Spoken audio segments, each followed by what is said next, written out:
welcome to the Sporting Almanac. Welcome to the Sporting Almanac podcast. I am your host, Jack. This is Ben.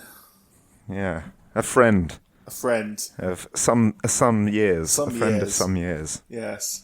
A friend since we were wee whippersnappers. Of 10 years old. Many a moon ago. A quarter of a century ago. With change. Yeah. There you go. Yeah. That's how long we've known each other.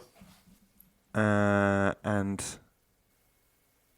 I definitely think we should reintroduce this, by the way. This is very bad. Yeah, it's very bad. It's episode 1, Ben. What are you expecting? But no, what we need to explain is what the Sporting Almanac is. Yes. Go on. The Sporting Almanac podcast. The Sporting Almanac podcast is a podcast about sport. We're following the sporting calendar throughout the year.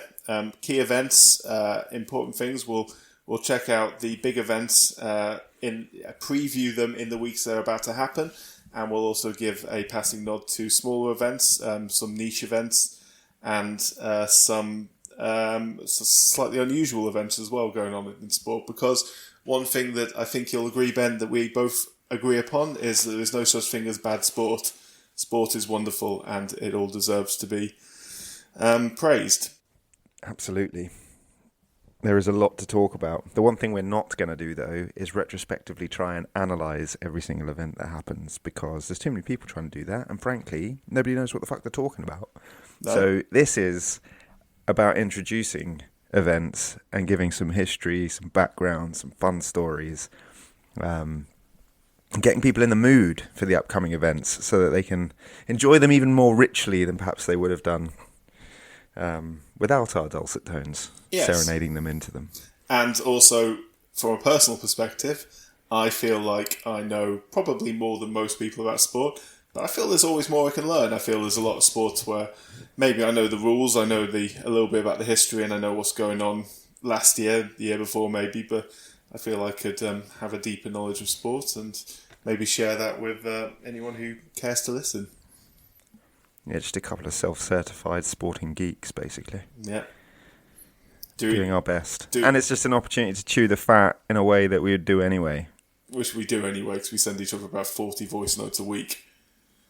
Yeah. Of inordinate length. Of half an hour exactly, because you keep getting cut off after half an hour, so... Yes, that's true. Mm. But hopefully it won't be cut off today. No, hopefully this goes perfectly.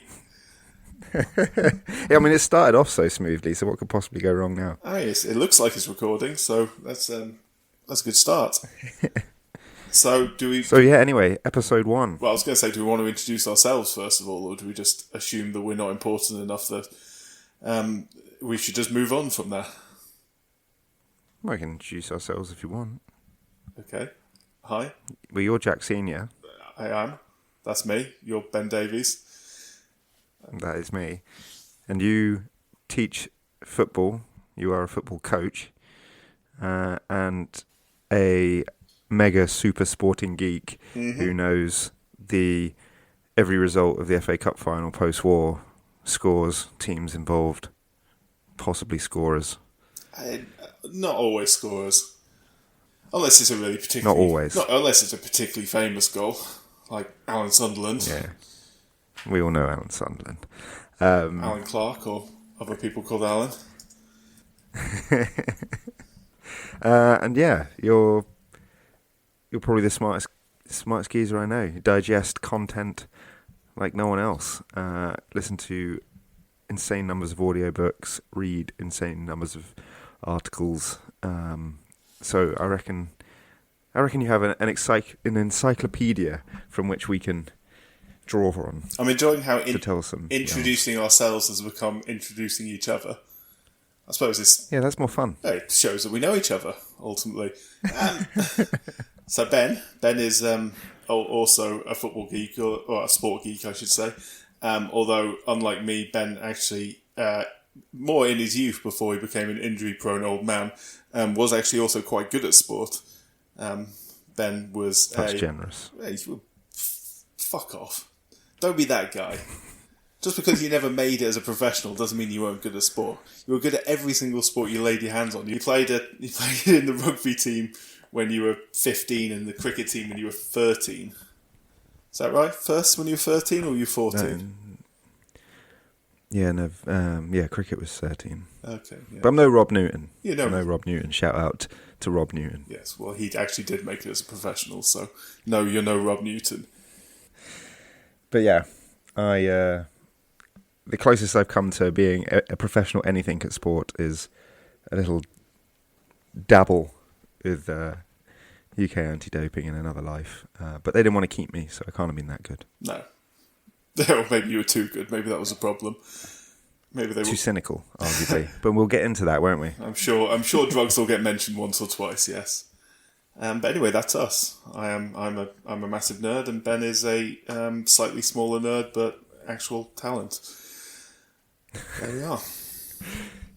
You can't keep selling me as a talent. That is a misrepresentation. Yeah, I'm a sporting enthusiast who likes to play them all. You used to track your goal kicking in rugby at a professional level standard. And I was that much of a geek. I did love the stats. I'm not really talking about the stats. I'm more talking about how you were slotting kicks from the touchline for fun. But anyway, I digress. Shall we talk about... We do digress. Shall we talk about the episode? Yes. Episode 1 is going to be, Jack... Drum roll. The Grand National, of course. Yeah.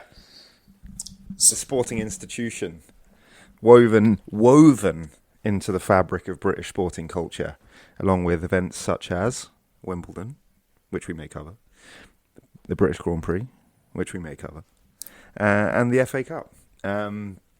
Broadcast on free-to-air TV since 1960, watched worldwide by an audience of 500 600 million, very controversial but much loved, steeped in mythology, legend, romance, heartbreak. It is adaptable, it stands the test of time. And now two random blokes with no experience, knowledge, or right to speak as an authority on horse racing are nonetheless going to tell anybody who sticks this out everything they need to know about... It's 2025. That's what the internet's for. You don't need knowledge. Just need a microphone. Exactly. You don't need knowledge. You just need the internet and some musings. Yeah.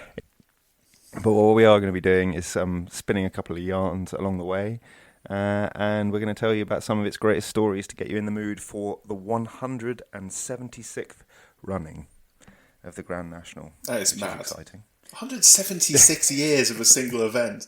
I know this is an old country. I know the United Kingdom is a very old country. We have a lot of history. 176 years of a professional event. That's not even... We were saying before this... what was it that's been running since 1786? The St. Leger Stakes. The St. Leger Stakes. That's incredible. Yeah. Horse racing basically is unrivaled in its longevity in British sport. We were looking at the flat races, weren't we? And St. Leger Stakes, the 2,000 Guineas, and the Epsom Derby are even older. Which is 1776 St. Leger Stakes. Yeah. Yeah. But yes, first held in 1839, so officially 186 years old. That's incredible. 175 times it's run, as we say, 176th this weekend. It's only failed to run on 10 occasions, and they were due to World War One, reasonable excuse. Yeah. World War Two, also fair. Reasonable excuse. Then a fucking fiasco in 1993. No excuse whatsoever. We will do. And more contemporaneously, because of a relatively minor outbreak of disease, which most people will be familiar with, in 2020. Yeah. So I think you can... very, very impressive. Well, 2021 was behind closed doors, which I think is also the only time that's happened. So, okay. Yeah. 2020 cancelled, 2021 behind closed doors. Amazing. So 2018 and 2019, I was actually at the event. I was at Aintree. It's the only two times I've been, and I saw... Oh, yeah, you told me about that. Yeah, incredible. So they were both the years that Tiger Roll won it. Which is quite historic. Yeah. because it's quite hard to win this race more than once. It was, yeah, and it would have been even more historic if I'd had the good sense to bet on him either time. But there you go. You didn't bet on Tiger Roll? No, not even the second time. I lost all my money the second time. This is why I just. Mate, whatever credibility we built up before, I think this you've is just lost. The perfect moment to point out: if you're here for tips or inside knowledge, you're in the wrong place. We are here for the love of the game only. We know nothing. I actually did 2018. I did win some money.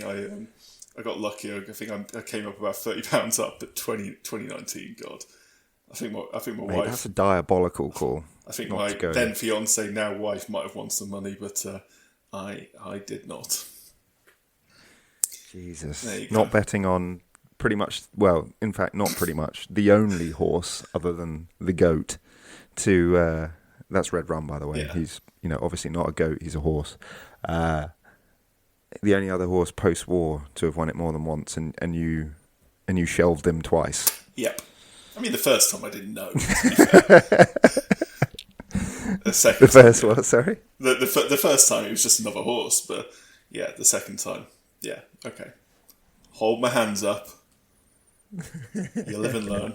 Well, okay. I mean, because both of us have just clearly demonstrated how little we know about this sport.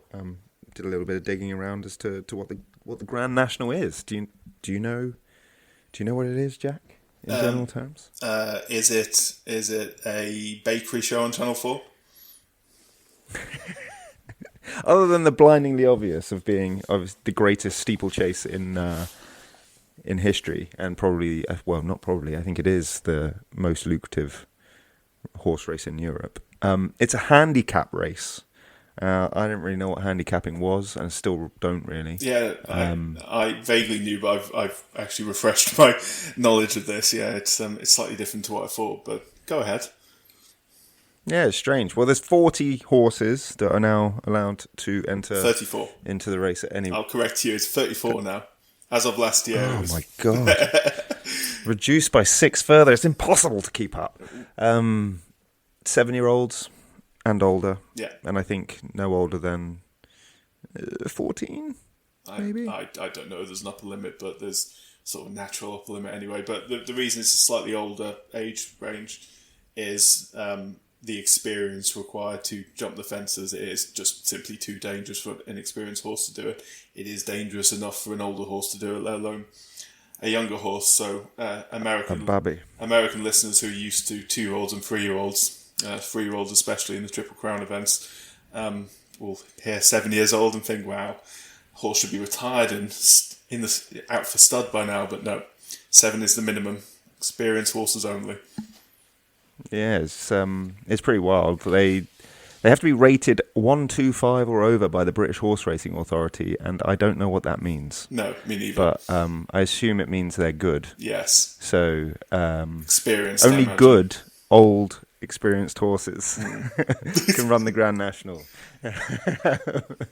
And the maximum weight the horse is allowed to be is 11 stone 12 pounds, unless that's changed in the last the maximum they're allowed to carry, so that is jockey plus handicap weight. There we are. So this is why Jack is here, because he knows this kind of thing. But yeah, anyway, handicapping is fairly self-explanatory, I guess. It means that the better horses carry heavier weight assigned by a handicapper. I don't know how you become a handicapper or what qualifications you require, but they just disadvantage the good horses against the slower horses to try and make it a bit more even. And it seems as though the skill, which Jack lacks, as he's just illustrated in his Tiger Roll betting trends, is identifying the horses that can best overcome their handicaps. And there are some other famous handicap races. So the Melbourne Cup in Australia is a handicap race, but unlike the National, the Melbourne Cup is a flat race, as people probably know. And other famous steeplechases include the Irish National, the Grand Steeplechase de Paris, and the Maryland Hunt Cup, which I think is quite unique because the Maryland Hunt Cup is not part of a, what would one call it, a festival. I guess one would. It's a single event. Yeah, it's a single event. I think people just go for a picnic or something and just watch one race, which is kind of cool in many ways. Actually sounds great. We should do that. Yeah, I know. Like the Americans will probably be much more familiar with that for obvious reasons. But the Cheltenham Gold Cup is a steeplechase, but isn't handicapped. So horse racing is really straightforward and very clear, and it's very easy to follow. So that's what I've garnered from this. Mm. But yeah, the national. That's the Grand National. Yeah, in a nutshell. simple. Yeah.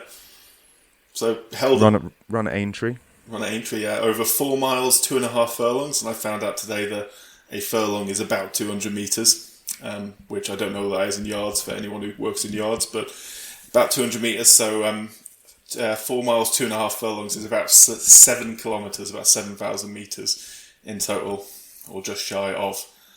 So yeah, about 4.3 miles. So that's 2 laps of Aintree, 30 fences total, 14 of which are jumped twice. So 16 fences, jump 14 twice, and keep turning left. So that's Aintree. Keep turning left. Keep turning left. one sharp left turn and a few gentle left turns, and you're back where you started. And there is one very sharp left turn. Yeah. Which kind of illustrates the point. It's hard. Yeah. Most horses don't actually finish this race. I think the most that have ever finished it is 23. And the least, in quite a spectacular year, was 2. So, yeah. And actually looking into the it's history... difficult. I was going to say, looking into the history of the event, a very small number of finishes is very much not uncommon. Especially in years where you end up with shocks like 1967, Foynaven winning, a couple in the 20s as well. The least number of finishes, the more likely it is for an outsider to win it. And some of the most exciting finishes in the history of the race has been because someone has taken out most of the field, a single horse or a few fences or wherever it is. It's. I think. No, sorry, go ahead. I was going to say, I think that the one where 2 finished was 100 to 1 outsider that ended up winning it. Pretty remarkable stuff. Tim Tipperary. Tipperary Tim. That was 1928. Tipperary Tim. I love it. How could I forget? You're making me sound like a genius now because you just happened to have picked out one that I've got the details on. Yeah. So that was the favourite there, or one of the favourites for the event was a horse called Easter. Let me check this. I've got this written down. I'll cut this out to make myself look super smart. Easter Hero. Easter Hero. Easter Hero. He causes a fucking giant pile up, doesn't he? So he decided to turn diagonally and run across the ditch at the canal fence, and he got caught on top of the fence, and they reckon he took as many as 35 out of the 42 runners out single-handedly in that one manoeuvre. Jesus. And he was one of the best horses in that event as well. So it goes to show that experience and talent are nothing compared to this course. It can take out the greatest of horses, and indeed the greatest of horses can take out 35 out of 42 of the runners in the field. And then Tipperary Tim came home to win that.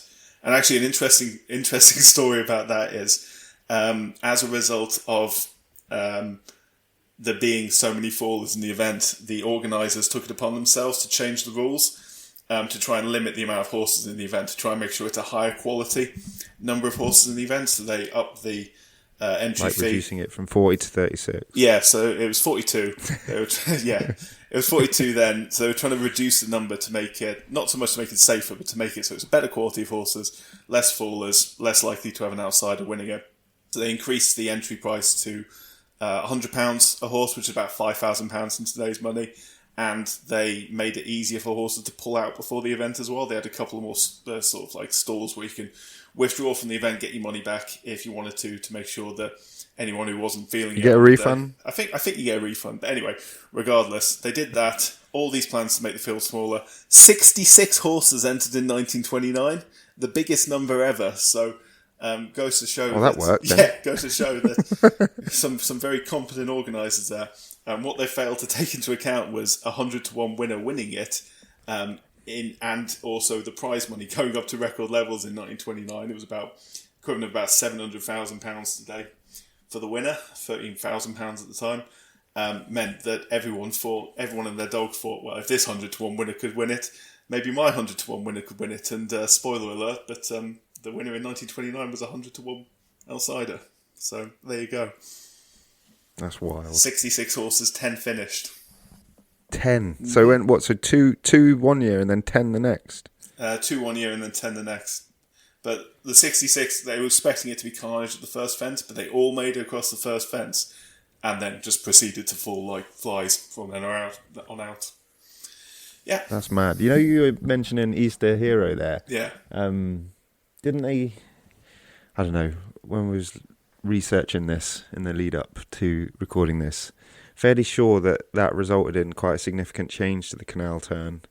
They fill in the ditch. They filled in the ditch, yeah. So it's still obviously still a big jump, still a sharp turn afterwards, but they filled in the ditch. And the horse that won in 1929 was leading until the canal turn a couple of years later, and then he jumped too well at that turn, and because it obviously that meant he was then extended way beyond it. He had a couple of horses nip up his inside there, so it's a difficult turn still. But they filled in the ditch because it was Easter Hero getting caught in the ditch and then getting caught out from there. It's pretty mad, that cause. I mean, like, this is probably an opportune moment to introduce some of the iconic jumps. Yeah. For those who are less familiar with the race. I mean, like as Jack mentioned earlier, there's 30 jumps effectively, but 14 of them are jumped twice, and then two of them are bypassed. One of which is the chair, and the other is the water jump. Not because of any other reason other than the fact that they are hardcore. They're next to the home straight. Oh, okay, so on the enough. second lap, on the second lap they just bypass them. I assumed it was too much to do it twice. No, so I mean, like, that's the irony, mate. Like Beecher's Brook, that start there, a 1 meter 47 fence, which doesn't sound too bad, but that would be a spectacular miscalculation. This is probably the most infamous jump on the course, and it's named after a Captain Beecher, whose evasive action in the first ever national when he fell at the fence he basically took cover in the brook. Yeah. And for those who are not familiar with what a brook is, it is a giant fucking ditch filled with water. He hid in there so they didn't get trampled by the other rampaging horses. And from then on, it was known as Beecher's Brook. Yeah, I believe it was called Brook Number 1 for one race only, and then Captain Beecher took a nap in there, and that's history for you. That's how things are named. That's how it goes. And it also used to be a stone wall, which is really safe. Jesus. But it is not a stone wall anymore. It is not. For obvious reasons. Yes.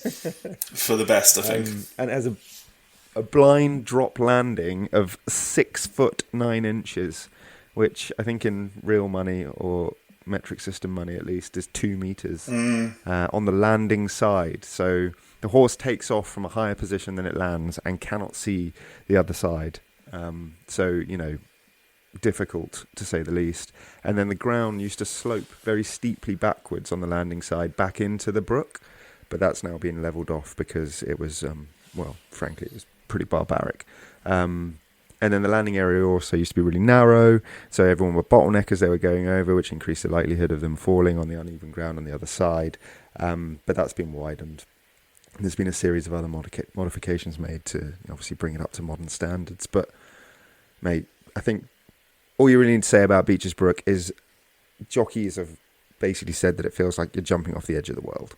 So, yeah, quite easy. Yeah, and it's been responsible for sadly, the races. Obviously, as we said, not without controversy, and one of the main controversies is the amount of horses unfortunately killed there, and there's been several killed specifically at Beecher's Brook as well, including 2 at the same Grand National in 1989 after 6 horses fell at the fence. So it was completely rebuilt in 2005, follow another big pile-up, 8 horses in 2004, and despite being as mental as it is jumped twice. Which I mean, if you need the stats, we've got the stats. We've got the stats. Yeah, you need the stats. You've got 84 horses that have fallen in the last 37 years since 1988. It happens to be the year of our birth. I was going to say, is that why you chose it? No, it's coincidental, but it's a good yardstick. And weirdly, because of the modifications you were just talking about, there haven't been any fallers there in the last 5 years, so they've obviously worked. But if you need some context to how dangerous it used to be in the preceding 28 years of 1988, so between 1960 and 1987, there were 103 fallers. So in less time, there were 20% more people falling. So yeah, quite a hard corner. Corner? It's not a corner. Quite a hard jump. Yeah. But yeah, that's the most iconic, I would say, and then probably followed by the canal turn that you were talking about earlier. Yes. Mainly because that's a 90-degree left-hand turn at speeds of up to about 35 miles an hour. Yeah. Which bottlenecks. So you know. You keep adding to it. It's like 90 degrees, 35 miles an hour, bottlenecks as well. A lot of falls happening there as well, unfortunately, as well. Well, yeah, exactly. I think it's how many? There's quite a lot of horses died there as well. There's a theme here with the National. Yeah, unfortunately, there is a theme. It has claimed the lives of 7 horses. I say good news is the last one occurred 2002, so there hasn't been any deaths there for a fair amount of time. But as Ben mentioned before, it used to be preceded by a ditch, and it was determined to be too insane after the 1928 incident where Easter Hero refused, and in doing so took out 20 other horses. You've got 20, I've got 35. We'll meet in the middle. Either way, it caused a big pile up, and only 2 horses finished that race. So the 1928 edition, you just reminded me because I was listening to an audiobook, the Grand National. That's what it was called. So pretty relevant. And it was saying that the guy riding Tipperary Tim, as he was setting off, as he was going up to the start line, one of his mates shouted out to him, you've only got a chance of winning if everybody else falls. And literally every other horse fell. Well, technically one other horse didn't fall. No, that was Easter Hero, wasn't it? He finished second. He got up. Oh, okay. Did he? Fantastic. That is... I think out of all the runners, they all fell, apart from Tipperary Tim. Incredible. Anyway, that just to plug this audiobook, that is The Grand National by Anne Holland, and it is a celebration of the world's most famous horse race, and it is a very good book. It's a very good audiobook as well, very well read, and I would recommend that to anyone interested in learning more. A lot of what we know about this takes you through the whole thing. It does. It's very good. It takes you through sort of key races, all the records, all the record breakers, all the heroic stories in a chronological way, which obviously we very much appreciate. Yeah, very good book. Yeah, it is a very good book. And you can also just find stuff on Wikipedia. So yeah, all that. The internet caters for everyone. Yeah, the internet cares for all, man. A little bit of everything all of the time. The chair. Should we talk about the chair? The chair is the other iconic jump, so it would probably be appropriate to at least give a background. Yeah, it is interestingly, and I didn't know this, it is the site of the only human fatality in the race's history in 1862. And actually, I think I'm more surprised by the fact that is the only human fatality in what is obviously a very dangerous race. I think the coroner had the audacity, mate, on that guy's inquest, whose name I can't remember, but I'm sure we could find it out, to say that he was suffering from... Joseph Wynne. Yeah. I think they said he was suffering from consumption, which is tuberculosis, I think. Yes. And had the audacity to sort of imply at least that maybe it was the tuberculosis that killed him and not the head first fall over the chair at the Grand National. Which, by any chance was he working for the race organisers there? It feels like a very inappropriate conclusion, like a very 1800s conclusion. Yes, perhaps. I'm not sure that was entirely based on science, but I mean, who knows? Maybe if he'd had stronger lungs, he would have been able to survive the blunt force trauma to his chest. So there you go. Perhaps, but maybe it was just tuberculosis. But yeah, anyway, the chair is the chair. It is the tallest. It's the tallest fence on the course, isn't it? I think. Not sure it's the tall. Is it the tallest? It's 5 foot. It might be 5'2" high, 1.57 meters, which interestingly is about the average height of an Asian woman. Just to put into context how high it is. I don't know why I know that. I didn't even have to Google that, but there you go. It's 1.57 meters. I think it could be the highest. I might be wrong about that, but it was also preceded by a 6 foot ditch or a 1.8 meter ditch. So it is the tallest. It is. So basically, it's also fucking terrifying. Yeah, I think I think there's a theme emerging here. Yeah, the Grand National is a difficult race to win, but it is also pretty spectacular. It's good. That's why it captures the imagination. That's why the crowds come. That's why the TV audiences are huge. It's just mythological, basically. Yeah, and it's growing year on year. The sponsors are growing year on year. The prize fund is growing year on year. It's over £1 million in the prize fund now, with the winner getting about half of that. They'll sort you out. Most valuable jump race in Europe, and obviously, besides that, a place in history, a name on the winners' board that you will never lose. It is iconic, and as I say, so many years of history behind it. It is really cool. It is. Like I was actually just thinking this as you were talking, mate. Like I would say that my childhood relationship with my granddad on my mother's side is somewhat defined by the Grand National. Like Geezer just put a bet on every year, like without fail, taking orders from everyone in the family when you're a kid, even when you're like 5. Which one, pick your favourite name, like just unreal. Yeah, I mean, I think I must have watched. I remember the first one. The first one I remember is 1997. I remember it not happening. 1997, for those who aren't aware, the race was run, but it was run on the Monday instead of the Saturday. I think it was the Monday. Because of our friends of the Provisional Irish Republican Army. It was, yeah. Bomb threat called in by the IRA, cleared out the course on the Saturday, and it was run on the Monday instead. And that was the first one I remember, and I'm going to say I probably didn't watch it because I was probably at school, but I remember trying to watch it on the Saturday and not being able to. And basically just seeing an evacuation. I mean, it's very educational at the end of the day. It's very memorable, but not quite what I was expecting, but I'm sure I was not the only one there. I'm trying to think. I don't know if I have like a particular memory of the first National I watched. I think I think I largely remember that one just because obviously it's so memorable. I mean, I may well have seen an earlier one, but I don't remember.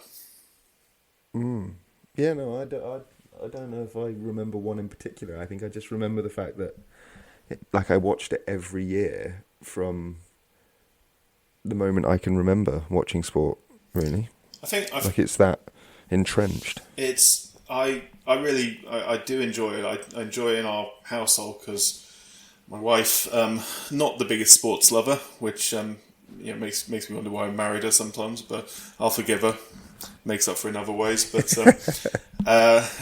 she loves the Grand National. Like she doesn't gamble ever, but then she loves the Grand National. Loves putting some money down on it, and it is a special event. But we would be incorrect if we weren't to also point out the controversies surrounding it and the negatives around it. We've obviously already mentioned the dangers involved for the horses. The death rate. Yeah. So there's an extremely high fatality and injury rate compared to other forms of horse racing.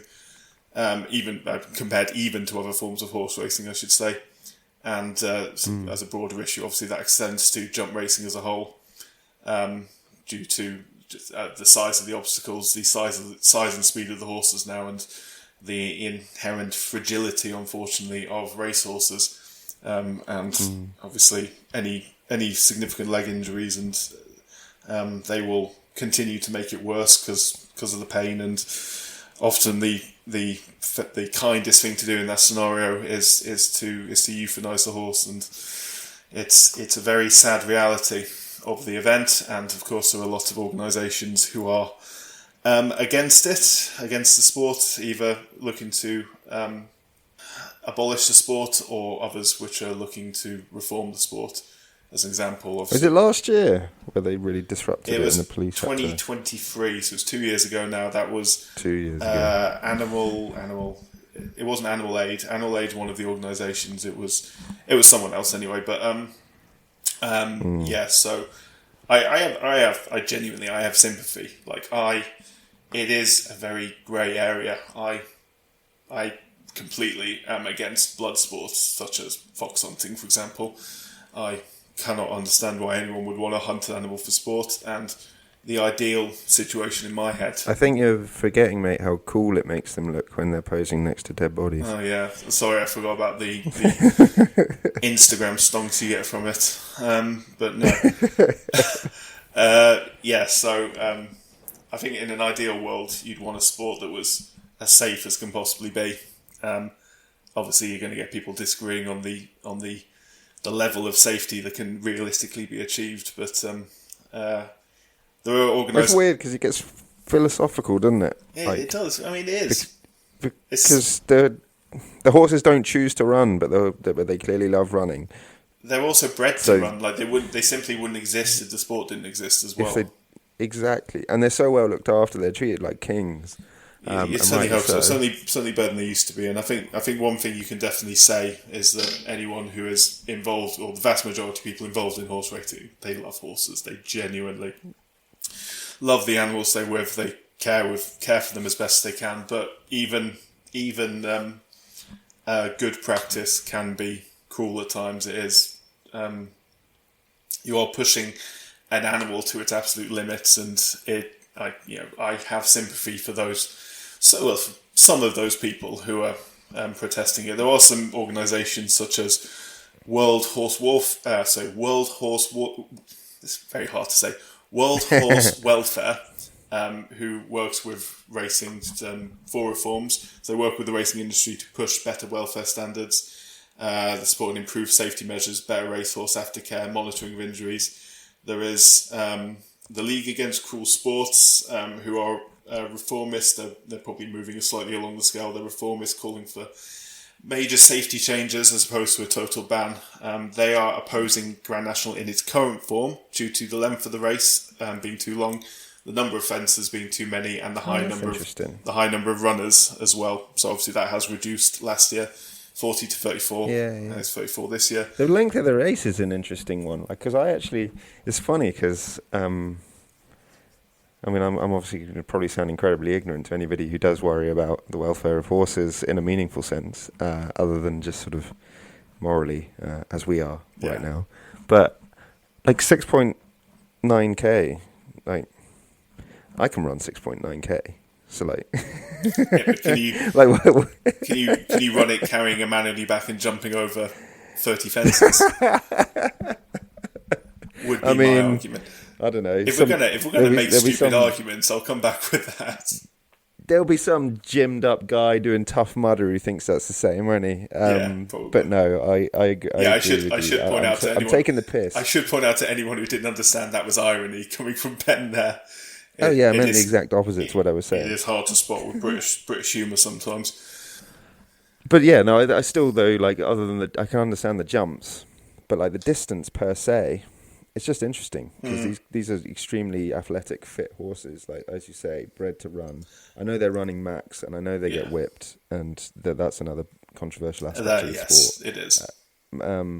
But like, I didn't realise that the distance. And maybe it's because they're running, because they are effectively sprinting it. I think these horses run up to like just under 40 mile an hour, don't they? So, I couldn't run at 100 metre pace for 6.9k. I can concede that. While getting whipped. Whilst carrying a man, whilst being asked to jump over obstacles where I can't see the landing point, and potentially breaking both of my legs. I reckon. It's very noble of you to concede that, Ben. Yeah. I do like to be self-aware, Jack, but I'm nothing if not self-aware. No, I've always said that about you, among other things. There's also... But maybe that's why it's loved, mate. It's fucking mythical. It's a race like no other. It certainly makes it more of an achievement when you think of the horses that won. They won in what is an extremely difficult race. I should also say Animal Aid and PETA as well are abolitionist, as you would imagine. They are completely against it. They believe it's inherently exploitive, want it banned entirely, including the training methods, whipping, and the use of horses in gambling-driven sports as well. And obviously, as mentioned, the role of the whip is very controversial. Campaigners believing whipping encourages horses to overexert themselves, leading to exhaustion and injury. But in recent years, whip rules have been tightened somewhat and limited, but concerns obviously remain. There's also the post-racing welfare, so campaigners highlighting many ex-race horses end up in slaughterhouses or neglected after their careers end. But organisations such as the Retraining of Racehorses, ROR, aim to improve this by retraining horses for other disciplines or finding new homes for them. So, as I say, these organisations exist. There's a lot of organisations with contrasting views, shall we say, but ultimately, from my point of view, I think it's a great sporting event. I want it to continue, but I want it to be as safe as possible. And a lot of people will call me, I'm sure they'll call me either hopelessly naive or hopelessly bleeding-hearted, depending on which side they're on for that, but never mind. Can't make anyone happy, can we? You mean there's no middle ground? Oh my God, the middle ground. Oh, where am I? That's not gonna get clicks, is it? It's a good thing to highlight that, though, mate. Like, as you say, it is an institution. It's, it is cultural, and it's loved for a lot of reasons. And I think, predominantly it's loved for the right reasons. But you can't argue with the place from which the campaign organisations are coming from. Like, they've obviously got good points, and if they didn't have good points, you wouldn't have seen the modernisation of the course and the changes. Well, and this is it. The reduction in the field. Like, they're clearly onto something, right? The two sides of the argument have to work together, and if there was no one protesting, there would be no changes, and if there was no one forming these organisations and making noise about it, then we wouldn't be seeing the changes that we have, and genuine improvements as well, relatively speaking. Well, the Beaches Brook one's very illustrative. Yeah. No falls in the last 5 years. I mean, that's astonishing considering that jumps record. Yeah, I'm sure that's never happened before. Well, I don't know, but maybe it's never happened before prior to that. But anyway. Should probably point out as well, the horses, like you said earlier, they're getting faster and stronger, and so that in itself brings an inherent danger when you're riding within like half a metre of the one next to you or directly behind as you're jumping over huge jumps. I think in the first run, the slowest time is the first ever race. Yes. And I think that was about nearly 15 minutes. It took the very aptly named lottery to get round. But the fastest, and I guess like most of the more recent runs will probably be in and around this time, is just under 9 minutes. So like that's 6 minutes faster. Like, nearly. What's that? Not quite half, but best part of. Pretty much. Yeah, exactly. You can make this. You can make the same comparisons with human races. The marathon, for example. The first marathon. I don't know what the first marathon time at the Olympics was run in, but I bet it wasn't 2 hours flat. Put it that way.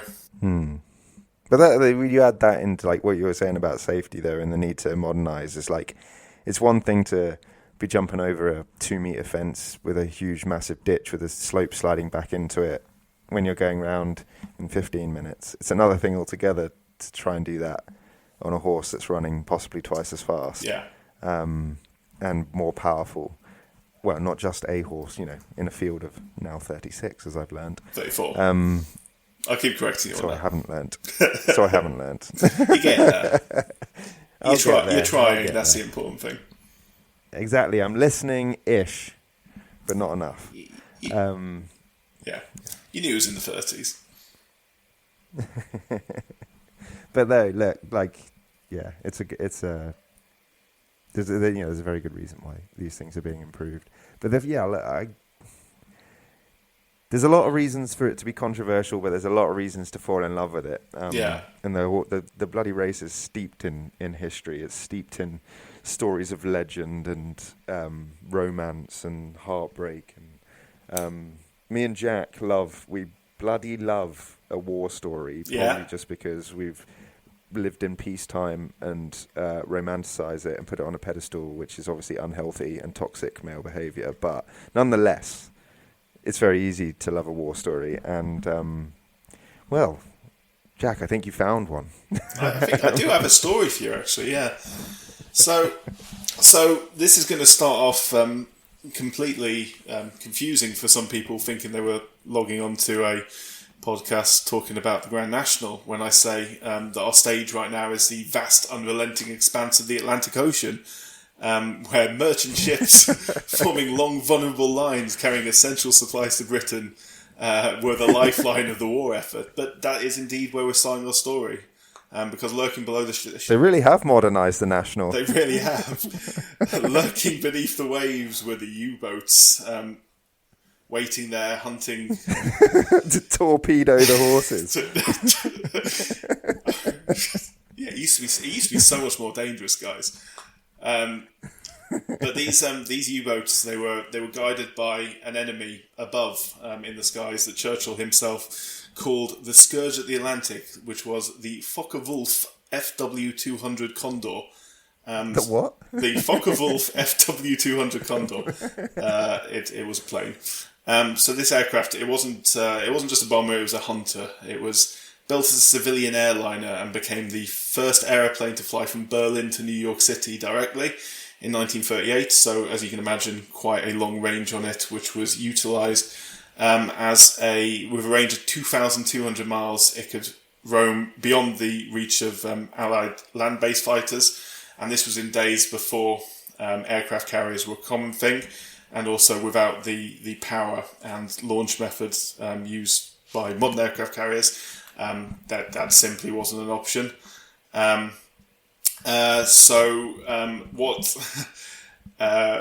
The response... What was the solution to this problem? Well, the British during the Second World War were nothing if not solution-orientated. And they developed the concept of the catapult aircraft merchant ships, or CAM ships for short. So that sounds safe. Quite the opposite, Ben, funnily enough. These were merchant vessels and converted... So these were merchant vessels designed to be fitted with a single-use rocket-propelled catapult, which would fire a Hurricane, a Hawker Hurricane fighter plane, into the air at high speeds. The planes were dubbed Hurricats, and they provided a crucial but single-use defense mechanism for convoys. The idea being that as a Condor approached, the Hurricane would be fired into the air to intercept and destroy it. However, one thing that the CAM ships lacked was the equipment for aircraft recovery. So there was no flight deck to land the plane on. There was no arresting gear, no hangars. Once the Hurricats were launched, they had no way of returning to the ship. Pilots were... Which is wild. It is absolutely wild. Pilots were either expected, if they were close enough to land, they could fly to land if there was safe land there, but more often they were expected to either... What's the range on a Hurricane? Not far, Ben. They are short-range fighters unless you stick big fuel tanks on them. And if you... I imagine if you're in the middle of the Atlantic, then this notion that you're flying to... is bollocks. I think you're not getting it. You're not gonna heavily fuel a plane. You have to fire into the air with rockets. It's going to have to be as light as possible. But yeah, so the pilots were expected to either parachute out into the sea near the convoy or to try and ditch it in the ocean. So obviously losing an aircraft was costly, but losing a convoy was devastating. So parachuting into water is also famously safe. I can't this is the closest thing that the British forces or the Allied forces probably had to kamikazes during the Second World War. It's their sole mission was to eliminate these reconnaissance aircraft that could guide U-boats to the target. So it was vital to bring them down. So one of the most notable actions involving one of these CAM ships took place on the 1st of August 1941, where one Lieutenant Robert William Hamner Everett, otherwise known as Bob Everett, who was a pilot with the Royal... Of course he was just called Bob. Bob. Lived in the 40s. Yeah. Bob. And he's Australian as well. A pilot with the Royal Naval Volunteer Reserve, stationed aboard HMS Maplin, which was a fighter catapult ship designed to protect convoy OG-70, travelling from the UK to Gibraltar. A Condor was spotted shadowing the convoy, meaning imminent U-boat attack if not immediately shot down if they could. So Everett climbed into his Hurricane like a madman and was launched via the new catapult system, rocketing into the sky, knowing full well his sortie would end up in the Atlantic Ocean. To try and intercept him. Bob's a nutcase, but a legend. Bob's a nutcase, and as will come to light, he had a history of being a nutcase as well, and doing other extremely dangerous things as discussed in his life. We'll talk about Bob Everett. Bob Everett, he was born in New South Wales, Australia. His father was a lieutenant colonel. He was educated at Royal Naval College in Osborne, and spent 2 years of service during the First World War as a midshipman, as a very young man, probably 16, 17 years old. Post-war, he moved to South Africa, got into farming, before relocating to the United Kingdom in 1927 to pursue a wholly new career as a national hunt jockey. What was that? As a national hunt jockey. And there we are. There we go. We've made a geezer who fought in World War One and was a South African farmer and a complete lunatic in World War Two. We've linked it back to the national. So yeah, sorry, Jack. 1927, he moved to the United Kingdom. 2 years of relative obscurity, not many records about him. But in 1929, he got a big break where he was offered a Grand National ride for the 1929 event after another jockey picked up an injury. So as I mentioned, 1928, 35 of the 42 runners fell. Tipperary Tim winning 100 to 1.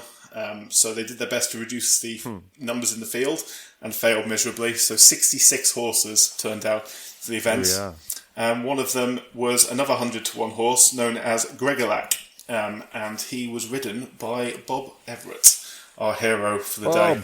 Bob. A dry and sunny day, and the favourite was, at 92, was the undoer of so many races the previous year, Easter Hero, who had just won the first of... You say the same horse? The same horse, literally, favourite next year. They must have liked what they see the year before. I mean, he made a difference. If you finished the race, especially. I bet he wasn't even entered, and they were just like, we need Easter Hero. The fans are calling for him. We need to bring back that value. So... Easter Hero had just won the Cheltenham Gold Cup. He would go on to win the following years as well. And as I mentioned, all 66 runners somehow made it over the first fence and then proceeded to all fall one after the other. Easter Hero made it over the canal fence this time and was leading out the turn. Canal turn, how many times? Yeah, every time. Gregalach back in 7th. So there was only 19 horses left by the start of the second lap. And it looked like Easter Hero would romp home, but suddenly Easter Hero slowed, and Gregalach drew alongside him. To the crowd's shock, it was the outsider who pulled away to a 6-length win, with 56 horses out of the 66 failing to finish. So it turned out Easter Hero had injured a hoof when he slowed, which didn't matter to Gregalach. He was the winner, took home £13,000 prize pot, which is equivalent to £700,000 today, which is actually more than the winners get nowadays when you account for inflation. That's a lot of money. And that was another... I wonder how much Bob got of that.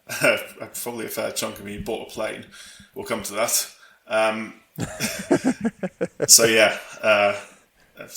Both of them in the record books forever. Everett carried on. Insane. He carried on riding. He also won the 1934 Irish Grand National on a border horse called Poolgaran. I'm apologising to everyone because I probably pronounced that terribly. And he became an avid aviator, so he became the co-owner of a de Havilland Pussmoth aircraft with his father. Did he... Sorry, Jack. Yeah, when did he come over to be a jockey? 1927. Nice. And he won the national 2 years later? 2 years later, yeah. He was actually an amateur jockey. I assume he had... And he was on 100 to 1 shot. 100 to 1 shot, won it in 28. Yeah. Because of Easter Hero again. Yeah. So there's only been 500 to 1 shots ever to have won it, and 2 of them were back to back. And they did it back to back. and our boy Bob was on one of them. Our boy Bob. So yeah, he became... If you had an accumulator on that in 28, you'd have done all right, wouldn't you? Oh yeah, I mean, you can do the maths. I'm not sure accumulators were a thing in 28, but maybe I'm wrong. I think they're a bit more modern. Yeah, sorry. So Bob wins. He wins the national. He buys gets an airplane, fat cash, and he buys an airplane. He decides that's not mental enough, so he decides to participate. Bearing in mind, in the 1930s, in a air race from Melbourne, Australia, to Mildenhall, England, in Suffolk, which was around the world, basically. Possibly the other way around. I might get it the wrong way around, but anyway, 120 hours in the air, and he nearly crashed when he ran out of fuel in Darwin. But then so he must have been going to Australia then. Maybe he was, yeah. Well, I mean, obviously it's it's not a single flight at the time. But he would fuck it up if he nearly went down. A lot of taking off and landing. Yeah. Anyway, well, I love Bob, but he would have been a ship pilot if he nearly ran out of fuel in Darwin. If he yeah. to Suffolk. Yes, indeed. So he joined the Royal Naval Volunteer Reserve. Says the guy, by the way, that's not a war hero. Yes, or a pilot. Anyway. Or a pilot, exactly. Yeah, sorry, Jack. I keep interrupting. Go on. He served with the Fleet Air Arm as a Royal Naval Volunteer Reservist. They supplied pilots for the newly developed camships, as mentioned. And that's where he found himself, launched into the air via a rocket-powered catapult to intercept a condor over the Atlantic, bearing in mind at this point no one had ever shot down a condor for one of these rocket-powered catapults before. But guess what? Bob did. Bob did. It was close. Apparently he was riddled himself with bullets, but he got the last shot in. Sent the German aircraft down and ditched in the ocean and was picked up by HMS Wanderer. For his bravery and skill, he was awarded the Distinguished Service Order, DSO, by King George VI. And that's an award which is generally only given to higher ranking officers unless there is some extreme level of gallantry and heroics. It's basically second only to the Victoria Cross. So if your actions are deemed not quite worthy of Victoria Cross, which is in no means an insult, then DSO. Well, you're normally dead if you get the Victoria Cross. Yeah, more often than not. Sadly, as so often these stories do, in 1942, Bob was flying his Hurricane from Belfast to Abingdon, when his aircraft crashed near Landona in Anglesey. His remains were found later and buried there, and the reasons for the crash locally were reported as being an engine failure, although that is not confirmed by any official reports. It is an unknown reason for the crash, but locals reported. How old was he? He was 40 years old in 1942, just about. Oh. Yeah. Jesus Christ, what a life. He lived. So this geezer's born in Australia, goes to World War One, when he's a teenager. Goes back home, and then decides to move to South Africa, does a bit of farming, and then fancies becoming a jockey. Comes over, wins the national on 101 shot within 2 years, goes and buys a plane, gets really good at flying, flies around the world in a round the world race, and then becomes a World War II war hero, and then gets killed by engine failure doing his hobby. No, this was he was in a military capacity when he crashed. Oh, okay. I think he was in a Hurricane. I might be let wrong. down by the British Army. Well, Air Force, actually. Royal Air Force. Yeah. That's sad. It is. It's a sad ending. Thanks for dragging the tone down after that wonderful story. Well, we remember his name, ultimately, and he served his country or his Commonwealth, I should say, in 2 wars. That's awesome. It's romantic. That's the stuff of legend. That's exactly the sort of reason why people love the national mythical sporting stories, because the best way I could describe this to you, Jack, me and you have said this to each other before, right? The reason why sport is so damn good sometimes is because if you wrote some of these stories in a script fictionally and tried to sell them, people would say they're so outlandish. Like, you can't possibly make that into a movie or a book because no one will believe it. It's just silly. And that's why it's so fucking great. Like, there's a geezer here appreciating it was, pre-war and all that, so it was more amateurish and, it's probably easier to do certain things, less professionalism, etc. But that's an insane story. Well, I don't know. I mean, there's still only... Well, I mean, there was 66 riders that year, but there's only a limited number of horses. Still a lot of prize money at stake. You still have to be very good at what you do. And as I say about him, he didn't just win the National, he won the Irish National as well. Yeah, had a few successes in between. It's impressive considering he, as from what I can tell, just decided to do it because he wanted to, not because he necessarily had been scouted or been doing it since a young age or anything like that. He just decided one day, you know what I want to do? I want to go to England and I want to become a jockey and I'm going to win the Grand He's National. a jockey version of KP. Yeah, if you say so. I'll go over a lot of people's heads that let's one. not get into the politics of that. Not a destructive batsman, but a talented amateur jockey who just fancied it. Pretty much the only link and similarity between the two is that they moved from South Africa to the UK because he's not even South African. No. Then again, Kevin Pearson wasn't even English, but we'll leave that there. That was my point. Oh, okay. Moving from South Africa to come and take up your sporting career in England as a South African. Fair enough. Then it's a shit point because KP and Bob are not the same nationality. No, this is true. But yeah, mate, that's unreal.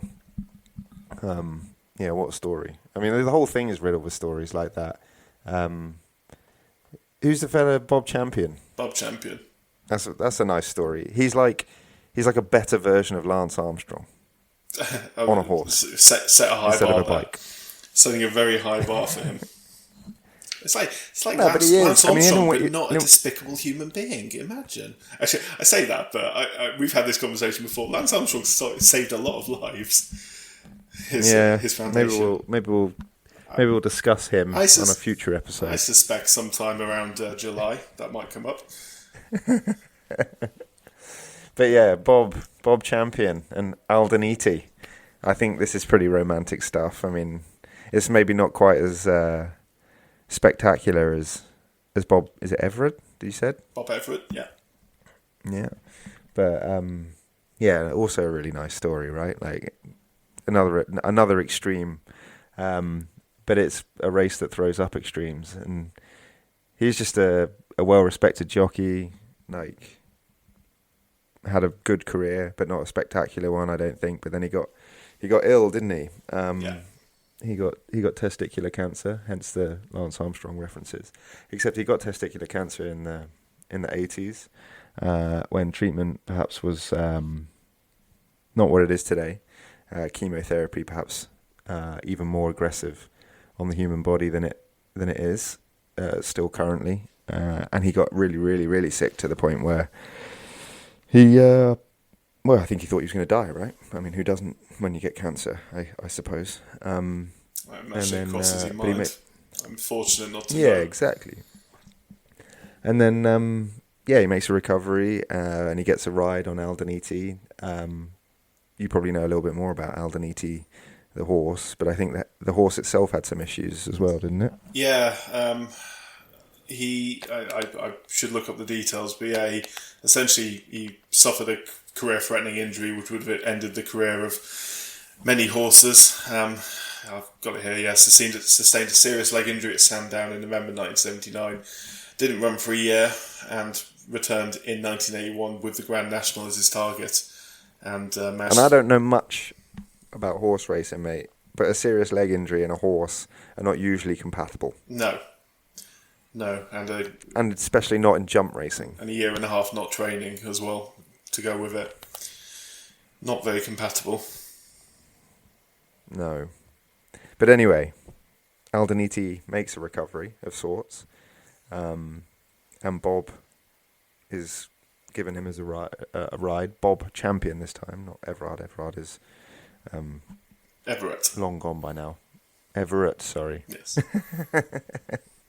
I need to listen. I need to listen more. You need to write stuff down. Yeah, I know. But yeah, anyway, Bob rides him, and well, I don't really. The ending doesn't require much detail, really. He just wins the bloody national. Yeah. On Aldaniti. Early 80s, Jack? Do you remember the year? 1981. They made a film about it as well with who was John Hurt? I want to say John Hurt. Oh, nice. Playing Bob Champion, the late great John Hurt. I think Bob Champion became basically like a household name as a result of that. Yeah, him and Aldaniti won Sports Personality Team of the Year together, which seems fair. Oh, that's cool. Yeah, and yeah. I'm just having a look at Bob now, see if what else he achieved. He got a CBE for his troubles. He's still alive, still going. Yeah, still going. Good old Bob. Which is always the most impressive thing, really, considering. Yeah. What year did he win it? He won the Helen Rollason Award as well, BBC Sports Personality in 2011. Oh, okay. He got a CBE in 2021. That's excellent for all for services to prostate and testicular cancer research, which makes a lot of sense. Yeah. For those who don't know, the Helen Rollason Award is given for outstanding achievement in the face of adversity by BBC every year, named after BBC Sports presenter Helen Rollason, who sadly died of cancer in 1999. Having been the first female presenter of Grandstand. Yeah, and also, a very cool award. And also raised £5 million to set up a cancer wing at a hospital, which is pretty boss. I didn't know this, Jack. I've seen a detail here which I think is, the stuff of poetry. Aldaniti got injured in 79, you said, and then spent a year out and came back in 81 with a view to winning the national. Yeah. And it was July 79 when Bob Champion was diagnosed with testicular cancer. It's amazing. It is pretty incredible, isn't it? Life, eh? Throws things at you. It's crazy. It was considered a great triumph. Less than 2 years. They won the. Is it 81 they won? Yes. Oh man. Yeah, and then immediately afterwards he set up a cancer trust, which has raised millions of pounds for cancer, which explains why he went on to be given various different awards, which makes a lot of sense. Quite fairly. But yeah, you would say. Bob Champion though, what a champion! Yeah, I'm sure he hasn't heard that joke before. No, I mean, the first time I ever read this story, it was described in terms of, could you imagine if Hollywood were to write this? So horse gets injured, rider nearly dies of cancer, what are they going to call him? Let's give him an ordinary first name and a heroic surname. Like, what would you call him? It's such a Hollywood thing, like Bob Champion. It's like, yes. You couldn't write it What's better. the movie called? Champions. What is the movie called? 1984, it's called Champions, yeah. Never seen it. Nice. I might try and watch it. John Hurt. Anybody wonderful John Hurt. Who, if we've sparked any Grand National fires inside anyone, then go find the movie. Go listen to the audiobook that Jack mentioned earlier as well. Yeah, it's very good. The Grand National by Anne Holland, narrated by David Thorpe in the audio version. Very well. I guess even with all these stories, the one thing that's probably not in dispute when it comes to the Grand National, maybe beyond the Grand National, it's up for debate, but I don't know. But is there any debate, Jack, over who the greatest of all time is in the National? We said it was Red Rum earlier. Can a case be made for anyone else? So the only other horse that I've ever heard mentioned in this debate, and I will check his name, because the reason he gets mentioned is not so much the fact he won. He did win twice, but he also competed in more than anyone else. I think he did 8 in total, but I cannot, for the life of me, Well, remember whilst his you're name. looking him up, why don't I explain why Red Rum I mean, is considered you can by explain, many to be the greatest? You can explain why I'm wrong. Well, yeah. Spoiler alert: we're not going to change our minds. No, I don't think we should. Red Rum. I mean, there's a theme emerging here with what you said about Aldaniti. I think Red Rum was not a particularly impressive horse, and he wasn't very good on the flat. And he had a problem with his foot. I think it's called a hoof on a horse. And traditionally, he didn't really rip up any trees when he was young. And then he was bought with a view to sort of seeing if he'd be a good jump racer. And they took him down to the beach, I think. And I don't know if, like these things, they take on a life of their own, don't they, after the fact? And you're never quite sure what's, like what's legend and what's real and what's fact. But he went down to the beach and he was sort of noticeably suffering from whatever issue was afflicting his hoof. And then they put him in the sea, and he came out of the sea seemingly better. I wouldn't go as far as to say perfect, but maybe I think that's the way the story's told, but I imagine that's exaggerated for effect. But came out better, and I think that was a treatment that they repeated throughout his career a few times. And he essentially just started getting bigger, and stronger. And then they took him to the national, and he's basically he goes and wins it 3 times, but he doesn't just win it 3 times. Like he wins it 3 times in the 70s, but between 1973 and 1976, he doesn't finish outside the top 2. Yeah, winner, second winner, incredible. Yeah, absolutely insane. And his first win, I think he comes from something like 30 lengths back in 1973 to win his first national, and then he goes back and defends it, which is pretty insane. He's the first post-war horse to do that. And then obviously he gets massively handicapped and is carrying top weight, and I think he just misses out to Lescargo, maybe, who denies him 3 in a row. Yeah, Lescargo. And I think he came... In every single one of the races in those 5 years, he came off the last fence in the lead every time, which is absolutely, insane. He's never fallen or pulled up. I think he got unseated once, but never fell, which is, staggering. Obviously, if you're finishing in the top 2, it means you haven't fallen, but not even so much as a stumble, I don't think. I think he stumbled on the flat in 1 year, but then comes back in 76 to win 3 in a row. 3 overall. Only horse to do that, and the stories of him winning. I mean, this is the reason why me and you love sport, isn't it? It's the emotion of it. Like, he's stabled in Southport. He's an Irish horse, but stabled in Southport. There's a statue of him in Southport. Yeah. Well, that says everything, doesn't it? Yeah. But apparently when he won his 3rd one, there were grown men in the crowd in tears. And I've joked with you in the past, haven't I? That's not because people won loads of money on him. He would have been short odds. He was. So people were just happy for the win, and the love of the game, and that's what it's all about.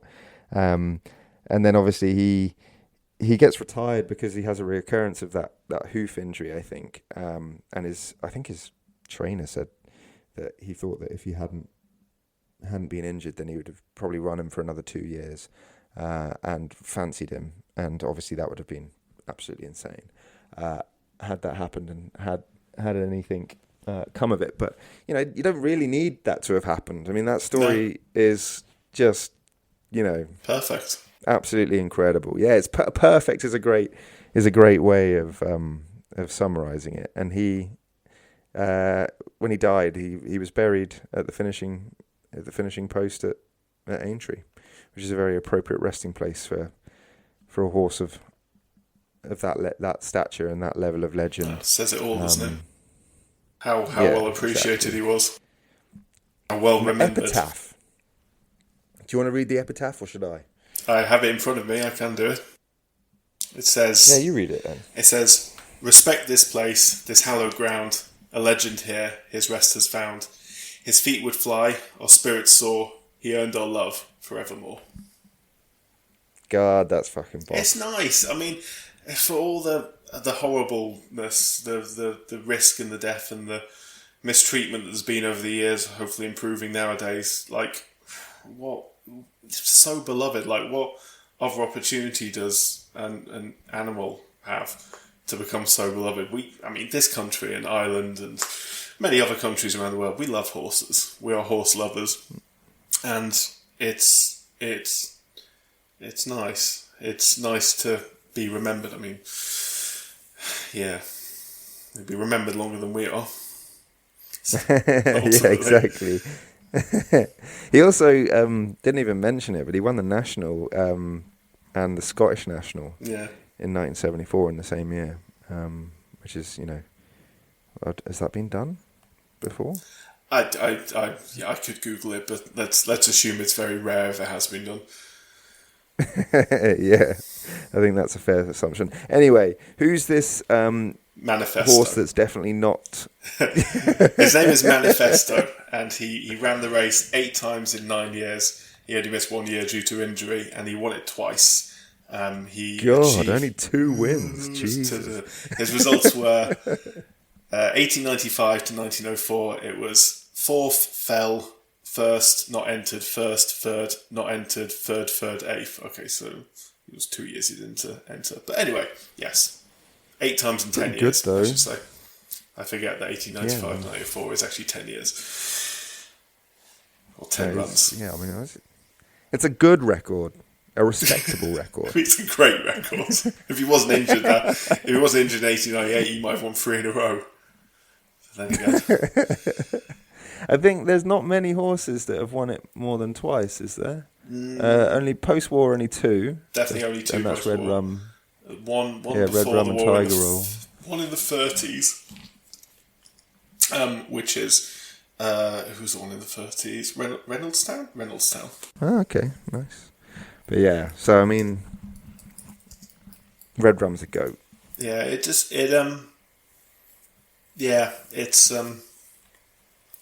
just the history is immense. Obviously, when it's been going on as long as it is, we love sport. We love sports history. We love stories. It's great when you've had something that's been going on for so long, where things like multiple winners, things like winning at 100 to 1 are so incredibly rare that it's amazing when it happens, but it doesn't happen often enough that it becomes normalised. So yeah, it's good. Yeah, and the one thing, I think the thing that's really cool about the National as well, mate, and is that it is I've mentioned it when we were talking earlier, but it is about the horses, and I think what's illustrative of that is that we haven't even spoken about the jockeys. No, well, apart from a couple of bobs, no, not really. Yeah, a couple of stories about some of the dudes, but the whole thing we've been talking about is the horses and their achievements and their welfare and their safety. But the thing that's, we should probably just acknowledge the fact that the jockeys are nails. These. Oh yeah. These are some of the toughest dudes in sport, basically. And they care a lot as well about the horses, about the horse welfare. Generally, I'm sure, but yeah, they are. Even in the past 20 years, I'm thinking of some of the stories around jockeys. Obviously, Tony McCoy finally winning one, 2010. AP. Rachel Blackmore, first female jockey to win one 3-4 years ago. Yeah, that's cool. Because the women went. I think they didn't even enter it until the 70s, maybe. I wouldn't know, because of rules around it. I think. Barbaric historic rules. As you'd imagine, couldn't possibly put any fragile female in harm's way. Nonsense. Yes. Say that to Rachel Blackmore's face. Yeah, that's the thing, isn't it? The jockeys are just absolutely they're tough. Broken bones, getting trampled. Jockeys die every year as well. It's Not obviously as many as horses, and obviously any death of any one horse or jockey is a tragedy, but it's a dangerous game. I was just looking at Rachel Blackmore's win. She won on Manila Times, which is pretty cool. I remember that. Yeah. Trained by JP McManus, who is a fairly reputable trainer. Yeah. Or owner, sorry. Owner, yeah. Not trainer. So Henry de Bromhead was the trainer. 3 wins, I believe. Yeah. He won with I Am Maximus last year. He did, yeah. And Manila Times in 2021. Don't Push It, Tony Don't McCoy. Push It. That was Tony McCoy 2010. AP's one. That's boss. That's a good team, isn't it? With John Joe O'Neill training. It's just it's an iconic colours. That's a trifecta though. AP McCoy, John Joe O'Neill, and green and yellow stripes. Green and gold. Legendary. Yeah. Green and gold. Whatever. Don't you start. Yeah, it depends if you're Australian. Yeah. It's canary yellow. That's such a niche reference. Anyway, I think we have done a fine job today, in our humble opinion. Yeah, we've probably exhausted the national. People are probably sick of hearing us bleat on. It's very generous of you to think people are listening, Ben. Well, yeah, that's true. Not that we care, as we've discussed many times. It's nice. It's nice. What's next, though? What's next? Next? Do you want to say, or shall I? I'm sure anyone with a sporting calendar can guess. Next will be and I don't know what number running it is, but it will be the Masters Golf Tournament from Augusta, Georgia. So that'll be good. That will be good, and we'll be previewing that in a similar way to the way in which we have previewed the Grand National, and we will find out. I will find what a version war of the Masters it is. Yeah, it can't be that hard. I'll find a war story.